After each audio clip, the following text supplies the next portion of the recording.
नमस्कार दोस्तों। आज की कहानी आपके दिल को छू जाएगी और शायद आपकी सोच को बदलने पर मजबूर कर दे। अक्सर हम अपने गुस्से, तानों और गालियों के लिए कुत्तों का नाम इस्तेमाल करते हैं। गाली इंसान को देते हैं, लेकिन बदनाम को क्या कुत्ता होता है? क्या वाकई कुत्ता इतना तुच्छ और गया गुजरा प्राणी है? हमने कभी सोचा है, जो कुत्ता कई दिनों से भूखा हमारे दरवाजे पर पड़ा रहता है, क्या हमने कभी उसे कुछ खिलाने की कोशिश की? नहीं, लेकिन उसका नाम अपमान में इस्तेमाल करने से हमें कभी हिचकिचाहट नहीं होती। दोस्तों, बस 5 मिनट दीजिए, शायद यह कहानी आपके मन में करुणा का दीपक जला दे। एक स्त्री थी, बोधी। अपने जीवन के दुखों से हार कर वह गांव छोड़कर निकल पड़ी। चलते चलते वह एक शांत आश्रम के पास पहुंची। वहां एक संत महात्मा अपने शिष्यों के साथ बैठे थे। थोड़ी दूर पर एक शिष्य एक कुत्ते को रोटी खिला रहा था। संत के पास बैठे एक जिज्ञासु शिष्य ने वह दृश्य देखा और कहा, गुरुदेव, क्या मैं एक प्रश्न पूछ सकता हूं? संत मुस्कुराए, बोले, पूछो वत्स। शिष्य बोला, आप हमें हर दिन कुत्तों को रोटी देने की सीख देते हैं। क्या यह सिर्फ दया का प्रतीक है या इसके पीछे कोई गहरा अर्थ है? वहीं पास खड़ी बोधी यह सब सुन रही थी। उसके जीवन में दुखों की आग धधक रही थी। शायद इन संतों के शब्दों में उसके सवालों के जवाब छुपे हों। यही सोचकर वह ध्यान से सुनने लगी। संत बोले, वत्स, यदि मनुष्य कुत्ते को रोटी देने के 8 लाभ जान जाए तो वह कभी जीवन में दुखी नहीं रहेगा। जो कुत्ते को रोटी खिलाता है वह इस जन्म में सुखी रहता है और मृत्यु के बाद मोक्ष को प्राप्त करता है। मैं तुम्हें एक सच्ची कथा सुनाता हूं, ध्यान से सुनो। बहुत समय पहले की बात है। एक गली में एक मादा कुतिया रहती थी, दुबली, भूखी, लेकिन आंखों में ममता और करुणा भरी। वो मां बनी थी। 6 छोटे छोटे बच्चे उसकी छाती से चिपके रहते, मगर पेट में अनाज का एक दाना भी न था। वो खुद भूखी थी और उसके बच्चे दूध के लिए रो रहे थे। वो गलियों में भटकती, इंसानों के चेहरे देखती। कोई पत्थर फेंकता, कोई चप्पल मारता, तो कोई गालियां देता, दफा हो यहां से, हरामखोर। लेकिन वो तो मां थी। उसके लिए अपमान से बड़ी भूख थी, अपने बच्चों की भूख। उसने एक दिन एक मंदिर के बाहर खड़े होकर भगवान की मूर्ति की तरफ देखा और बस आंखें मूंद लीं। हे भगवान, आज मुझे रोटी मत देना, मगर मेरे बच्चों की भूख मत देखना। मुझ पर दया मत करना, उन पर कर लेना। और तभी एक बच्चा कोई 7 साल का मंदिर से निकला। उसके हाथ में प्रसाद था, 2 सूखी रोटियां। वो बच्चा उस कुतिया के पास रुका। उसे घूरा नहीं, डराया नहीं, गाली नहीं दी, बल्कि वो झुककर बोला, ले खा ले मां, मुझे भी तो भूख लगती है। तू तो मां है, तेरे बच्चों को भूख कैसे लगे? कुतिया कांपती रही। शायद पहली बार किसी इंसान ने उसे मां कहा। उसने वो रोटियां नहीं खाई, अपने बच्चों के पास ले गई, एक एक टुकड़ा तोड़कर उन्हें खिलाया। संत ने कहा, वत्स, वो बच्चा आज राजा है क्योंकि उसने भूखी मां को नहीं, एक मां को रोटी दी थी। और उस भूखी मां की आत्मा कुत्ते के शरीर में जन्म लेकर हर रोटी देने वाले को अब आशीर्वाद देती है। वो बच्चा जो रोटियां देकर चला गया था, वो भूखा ही घर लौटा। मां ने पूछा, प्रसाद खा लिया? बच्चे ने मुस्कुराकर कहा, हां मां, मैंने भगवान को खिला दिया। उस रात मां के सपने में वही कुतिया आई, लेकिन अब वो कुतिया नहीं थी, वो देवी के रूप में प्रकट हुई। उसने कहा, तेरा बेटा भूखा नहीं सोया, उसने मुझे रोटी दी, अब उसकी झोली मैं भरूंगी। क्योंकि वो समझ गया भूख सबसे बड़ा धर्म है। सुबह जब मां उठी तो कुछ बदला हुआ सा था। घर के बाहर भीड़ थी। लोग कह रहे थे, तेरे बेटे ने किसी भूखी आत्मा को तृप्त किया है, अब उसका भाग्य बदलेगा। 10 साल बाद वही बच्चा अब बड़ा हो चुका था। शहर में उसका नाम था। वो डॉक्टर बना, लेकिन सिर्फ इंसानों का नहीं, जानवरों का भी। हर महीने की पहली तनख्वाह का पहला हिस्सा वो मंदिर के बाहर खड़ी भूखी कुतियों को रोटी देने में लगाता। लोग पूछते, तू ये सब क्यों करता है? वो बस एक बात कहता, कभी एक भूखी मां ने मेरे बच्चों को आशीर्वाद दिया था, अब मैं बस उसका कर्ज चुका रहा हूं। एक भूखी मां, चाहे वो इंसान हो या जानवर, जब तुम्हें दिल से दुआ देती है तो वो दुआ चमत्कार बन जाती है। भाग 4, तीसरे पहर की पुकार।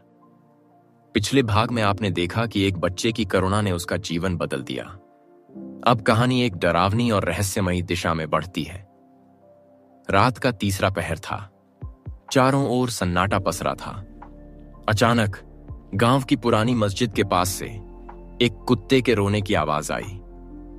लेकिन यह कोई सामान्य रोना नहीं था।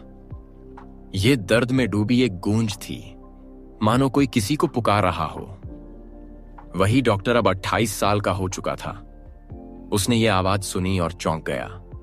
उसकी मां ने कहा, बेटा, ये तीसरे पहर की पुकार है, कोई आत्मा बेचैन है। वो यह सुनकर चुप हो गया, क्योंकि उसे याद आया कि यही जगह जहां अब आवाज आ रही है, कभी वो पहली भूखी कुतिया अपने बच्चों को लिए बैठी थी। अगली रात वह डॉक्टर अपने साथ कुछ रोटियां और एक लाल कंबल लेकर मस्जिद के उस वीरान कोने में गया। वहां कोई कुत्ता नहीं था, सिर्फ एक टूटी हुई ईंटों की दीवार थी, जिस पर किसी जानवर के पंजों के निशान थे जो खून से सने हुए थे। वो वहीं बैठ गया, आंखें बंद की और बोला, अगर तू वही है तो आ, मैं फिर तेरे बच्चों को बचाऊंगा। और तभी उसकी गोद में एक ठंडी हवा आई और रोटियां अपने आप उठ गईं। और फिर हल्की सी गर्मी महसूस हुई, जैसे कोई थकी हुई मां अपने बच्चों के लिए एक बार फिर तृप्त हो गई हो। अंत में एक हल्की सी फुसफुसाहट, मुझे अब चैन है, तूने अपना कर्ज पूरा किया, अब मेरी आत्मा आजाद है। कहानी का संदेश, कुछ रोटियां कभी सड़ती नहीं, वो आत्माओं को मुक्ति देने का साधन बन जाती हैं। कई साल पहले की बात है। गांव के बाहर एक छोटी सी झोपड़ी थी, जहां एक महिला और उसके बच्चे रहते थे। उसका नाम था सकीना, एक गरीब विधवा जो गांव के अन्य लोगों की तरह ही जीवन जीने की कोशिश कर रही थी। लेकिन उसकी जिंदगी का असली दुख किसी को नहीं पता था। उसकी 2 छोटी बेटियां थीं, नाजिया और अंजुम, जो हमेशा अपनी मां के पास बैठकर उसके चेहरे पर झलकते दुख को महसूस करती थीं। सकीना की आंखों में एक दर्द था जो उसने कभी किसी से साझा नहीं किया। पर एक दिन कुछ अजीब हुआ। वह रात के समय अपने छोटे से घर में अकेली बैठी थी। अचानक उसने देखा कि दरवाजे पर एक कुत्ता खड़ा है। वह कुत्ता बहुत दुबला और बीमार था। उसकी आंखें ऐसी थीं जैसे वह कुछ कहना चाहता हो। सकीना ने उसे देखा और दिल से महसूस किया कि यह कुत्ता कोई सामान्य कुत्ता नहीं है। कुछ तो रहस्य था जो उसके अंदर छिपा था। कुत्ता धीरे धीरे उसके पास आया और उसने अपनी गर्दन में एक भारी धागा बांध रखा था। धागा खून से सना हुआ था और उसकी शक्ल ऐसी थी जैसे किसी ने उसे श्रापित किया हो। सकीना ने उसके पास जाकर उसे पुचकारते हुए कहा, तुम्हें क्या हुआ है छोटे भाई? लेकिन कुत्ते ने कोई जवाब नहीं दिया, सिर्फ अपना मुंह घुमा लिया और एक गहरी सांस ली, जैसे वो कुछ कहने के लिए तैयार हो। तभी अचानक उसकी आंखों में एक चमक आई और कुत्ता बोला, मुझे बचा लो, मुझे मुक्ति दिलाओ। सकीना सन्न रह गई। उसने कुत्ते को देखा जो अब इंसान के रूप में दिखाई देने लगा था। उसका रूप बहुत भयानक था। उसके शरीर पर झूलते हुए बाल और कटे हुए घाव थे। वह कड़ा स्वर में बोला, मैं एक श्रापित आत्मा हूं, अगर तुम मुझे न बचाओ तो मेरी आत्मा शांति नहीं पाएगी। सकीना घबराई नहीं। उसने दिल से उसे देखा और कहा, क्या तुम मेरे साथ आओगे? मेरे पास तुम्हारे लिए कुछ है।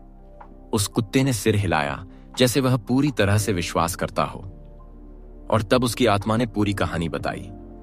वह एक राजा था जिसे एक शक्तिशाली तांत्रिक ने श्राप दिया था। श्राप के तहत वह कुत्ते के रूप में फंसा रहा और उसकी मुक्ति तभी हो सकती थी जब कोई उसे पूरी तरह से निस्वार्थ प्रेम दे, उसे खुद से ज्यादा दूसरों की चिंता करने वाला हो। कुछ दिन बाद सकीना ने वह कुत्ता अपने घर में रखा और उसे प्यार से खिला पिलाकर उसका ध्यान रखा। उसका विश्वास था कि वह कुत्ता ही उसकी जिंदगी में आया था ताकि वह अपने बच्चों के भविष्य को सुरक्षित रख सके। लेकिन अजनबी दर्द था उसकी जिंदगी में। कुत्ते के साथ बिताए उन महीनों ने उसके जीवन के एक ऐसे रहस्य को उजागर किया जो गांव के बाकी लोग नहीं जानते थे।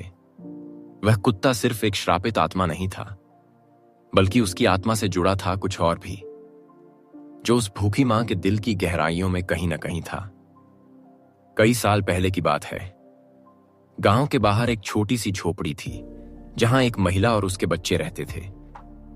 उसका नाम था सकीना, एक गरीब विधवा जो गांव के अन्य लोगों की तरह ही जीवन जीने की कोशिश कर रही थी। लेकिन उसकी जिंदगी का असली दुख किसी को नहीं पता था। उसकी 2 छोटी बेटियां थीं, नाजिया और अंजुम, जो हमेशा अपनी मां के पास बैठकर उसके चेहरे पर झलकते दुख को महसूस करती थीं। सकीना की आंखों में एक दर्द था जो उसने कभी किसी से साझा नहीं किया। पर एक दिन कुछ अजीब हुआ। वह रात के समय अपने छोटे से घर में अकेली बैठी थी। अचानक उसने देखा कि दरवाजे पर एक कुत्ता खड़ा है। वह कुत्ता बहुत दुबला और बीमार था। उसकी आंखें ऐसी थीं जैसे वह कुछ कहना चाहता हो।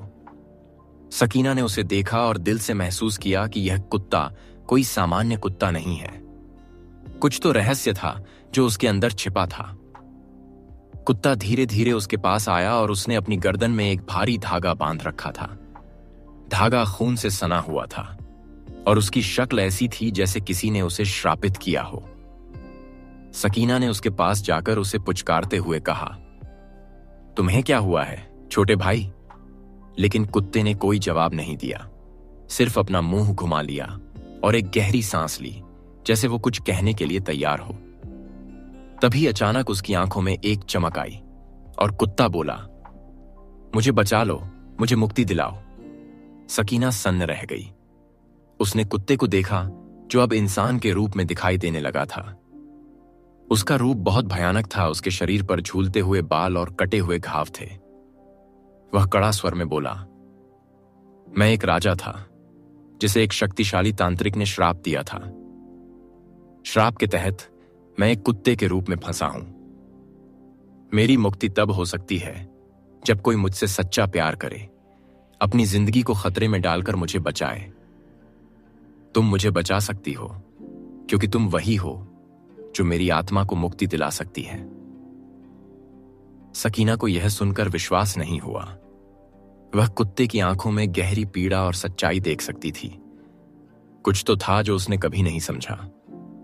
वह जानती थी कि यह सिर्फ एक कुत्ता नहीं था, यह किसी दुखी आत्मा का हिस्सा था जिसे मुक्ति चाहिए थी। सकीना ने दिल में ठान लिया। उसने उस कुत्ते से कहा, तुम मेरे पास आओ, तुम ठीक हो जाओगे। मुझे तुम्हारी मदद की जरूरत नहीं है, लेकिन मैं तुम्हारी मदद जरूर करूंगी। तुम्हें मुक्ति दिलानी होगी ताकि तुम शांति से जी सको। सकीना ने कुत्ते की देखभाल शुरू कर दी। उसने उसे हर संभव प्यार दिया और उस दिन से कुत्ता धीरे धीरे ठीक होने लगा। लेकिन कुत्ते की आत्मा अब भी शांति नहीं पाई थी। सकीना को धीरे धीरे यह समझ में आया कि इस कुत्ते का दुहक सिर्फ उसका व्यक्तिगत नहीं था। वह कुत्ता जो पहले एक शक्तिशाली राजा था, अब उसकी पहचान एक श्रापित आत्मा बन चुकी थी जो बहुत बड़ी भूल के कारण इस स्थिति में था। आखिरकार एक दिन कुत्ता अपनी आखिरी घड़ी में सकीना से बोला, अब मैं मुक्त हूं, मेरी आत्मा शांति पा चुकी है। तुम्हारा धन्यवाद, तुमने मुझे वह दिया जो मैं कभी सोच भी नहीं सकता था। तुम्हारे साथ बिताए गए समय ने मुझे बताया कि असली शक्ति प्यार में है और तुमने मुझे सच्चे प्यार का एहसास दिलाया। सकीना के आंसू उसकी आंखों में थे, लेकिन वह शांत थी। उसे एहसास था कि यह उसका कर्तव्य था, यह उसकी यात्रा का हिस्सा था। कुत्ते की आत्मा ने शांति पाई और वह पूरी तरह से मुक्त हो गया। अब सकीना का जीवन बदल चुका था। वह अब सिर्फ अपनी बेटियों के लिए नहीं, बल्कि उस कुत्ते के लिए भी जी रही थी। उसने उस कुत्ते की आत्मा की मुक्तता को महसूस किया और उसे संजीवनी दी। वह अब खुद को एक नई पहचान दे चुकी थी, एक मां एक संरक्षक और एक योद्धा। लेकिन वह जानती थी कि जीवन की असल सच्चाई यह नहीं थी कि वह क्या बन चुकी थी, बल्कि यह कि वह किसे बचा सकी थी और किसे शांति दे सकी थी। क्योंकि कभी कभी जीवन में सबसे बड़ी मुक्ति खुद को खोने में होती है, और कभी कभी प्रेम और बलिदान के जरिए किसी और की मुक्ति मिलती है।